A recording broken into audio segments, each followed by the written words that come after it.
Hi guys, तो अगर आपके पास कोई पुराना सिस्टम है या फिर आपका कंप्यूटर बहुत ही स्लो चलता है तो ये वीडियोस आपके लिए है।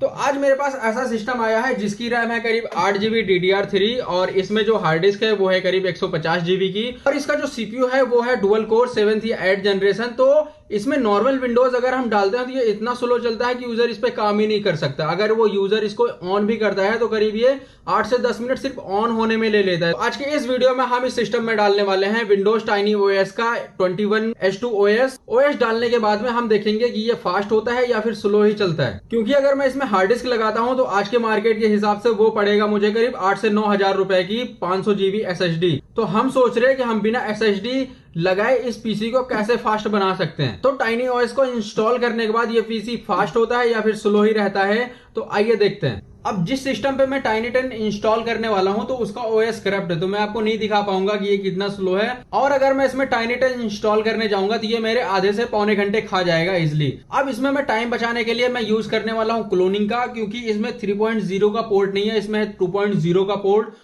तो इसमें 7 से 8 मिनट में मैं इजिली अपना ओएस डाल लूंगा सारा कुछ। और जो मैंने अपनी पेनड्राइव बना रखी है वो है मेडिकेट, तो मैं इसको बूट कराऊंगा। और जो मैंने इमेज बना रखी है टाइनी 10 23H2 की, मैं इसमें रिस्टोर कर दूंगा। तो जस्ट हम इसको अपने पीसी में लगाएंगे।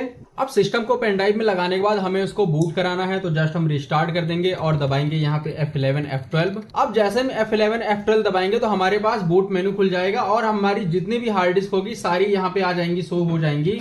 तो हमें यहाँ पे करना है अपनी पेन ड्राइव को बूट। तो जस्ट हम जेनरिक और अपने पेन ड्राइव का नाम यहाँ पे सिलेक्ट कर लेंगे। अब जैसे ही हम अपनी विंडोज पेन ड्राइव को बूट करेंगे हमारे पास ऐसा मेन्यू आ जाएगा। तो जस्ट हमें अपने बैकअप एंड रिकवरी पे क्लिक करना है और नीचे जाना है, तो यहाँ पे हमें मिल जाएगा मैक्रियम रिफ्लेक्ट। तो अगर आपको मेडिकेट यूएसबी बनाना है तो मैं उसका आई बटन दे दूंगा, आप वहां से इजीली देख लेना। उसके बाद हम यहाँ पे अपने सॉफ्टवेयर पे क्लिक करेंगे तो यहाँ पे आ जाएगा कुछ ऐसा। उसके बाद हमें यहाँ पे सिलेक्ट करना है मैक्रियम रिफ्लेक्ट। उसके बाद जो हमारा मैक्रियम है वो बूट होना स्टार्ट हो जाएगा। अगर आपको नहीं पता कि मैक्रियम से क्लोनिंग कैसे करते हैं इजिली, तो मैं यहाँ पे आई बटन दे दूंगा, वहां पे आप इजिली देख पाओगे। तो हमने अपनी इमेज पहले से बना रखी है, जस्ट मुझे करना है ब्राउज एन इमेज। तो इस पे क्लिक करने के बाद जितनी भी हमारे पास हार्ड डिस्क होंगी सारी यहाँ पे आपको दिखा देगा। तो जहां पे भी आपका इमेज होगा हमें उसमें जाना है और हमें अपनी इमेज को सिलेक्ट करना है।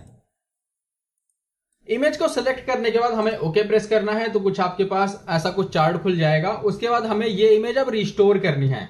आप जैसे ही यहाँ पे रिस्टोर पे क्लिक करोगे तो आपके पास कुछ ऐसा इंटरफेस खुलेगा और नीचे लिख के आएगा सिलेक्टेड डिस्क टू रिस्टोर।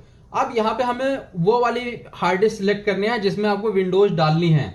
तो जस्ट हम एक हार्ड डिस्क सिलेक्ट कर लेंगे विंडोज वाली। उसके बाद इसमें सारी की सारी विंडोज है और डी ड्राइव है। अगर आपको जो पार्टीशन डिलीट नहीं करना आप इजिली छोड़ सकते हो। मुझे अभी के लिए सारा डिलीट करना है, तो मैं यहाँ पे जस्ट डिलीट पार्टीशन पे क्लिक करूंगा और सारा डिलीट हो जाएगा।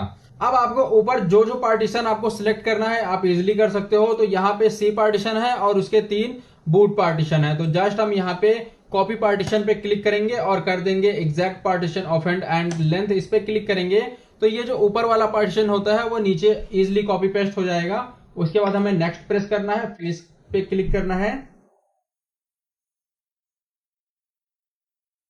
उसके बाद हमें यहाँ पे टिक मार्क करना पड़ेगा ऑल टारगेट पे। उसके बाद हम कंटिन्यू पे क्लिक करेंगे तो हमारी जो विंडोज है वो इजिली रिस्टोर होना स्टार्ट हो जाएगी।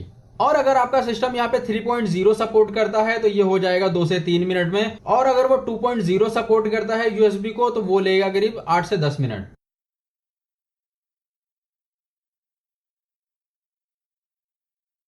अब यहाँ पे जो इसने रिस्टोर में टाइम लिया है वो लिया है करीबन 10 मिनट। उसके बाद हम यहाँ पे ओके पे क्लिक करेंगे और यहाँ पे आ जाएगा हमारे पास क्लोज के लिए और हम इसको इजिली बंद कर देंगे।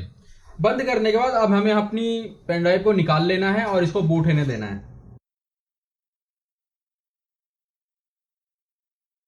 अब सिस्टम बूट होने के बाद हमें इसमें डालना है अपना पासवर्ड। तो अगर आपने क्लोनिंग के टाइम पे पासवर्ड नहीं डाल रखा तो ये इजिली बूट हो जाएगा खुद ही। उसके बाद हमें पासवर्ड डाल के हमें एंटर प्रेस करना है, तो हमारा जो सिस्टम है वो लॉगिन होना स्टार्ट हो जाएगा। अब जब भी हम क्लोनिंग करते हैं तो हमें 2 चीजों का इशू आता है, एक होता है डिस्प्ले ड्राइवर और एक होता है लैंड ड्राइवर का। तो यहाँ पे हम जस्ट अपने सिस्टम पे राइट क्लिक करेंगे। उसके बाद हमें जाना है डिस्प्ले सेटिंग में और यहाँ पे आपके पास डिस्प्ले रेजुलेशन आ जाएगा। तो हम इस पे क्लिक करेंगे और जब जो आपका सिस्टम सपोर्ट करता है हम उस पर क्लिक करेंगे। अगर ये डिस्प्ले रेजुलेशन आपके केस में नहीं है तो आपको यहाँ पे ड्राइवर इंस्टॉल करना पड़ेगा।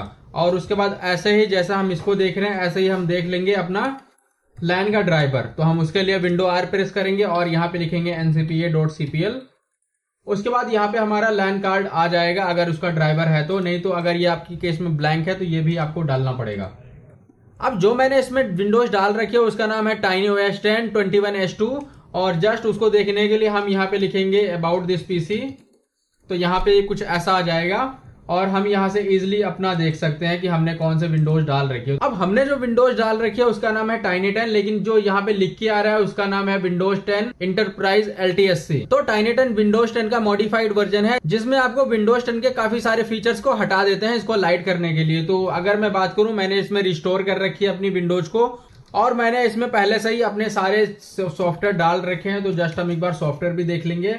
तो मैंने अभी इतने सारे सॉफ्टवेयर डाल रखे हैं इसमें। और अगर इस पीसी की कॉन्फ़िगरेशन की बात करें तो जस्ट हम राइट क्लिक करेंगे, टास्क मैनेजर में जाएंगे और यहाँ पे हमारा सारा का सारा हमें दिखा देगा कि इसका रैम यूटिलाइजेशन कितना है। तो हम जो इस पीसी में पहले विंडोज यूज करते थे वो था विंडोज 10 विदाउट मॉडिफाइड।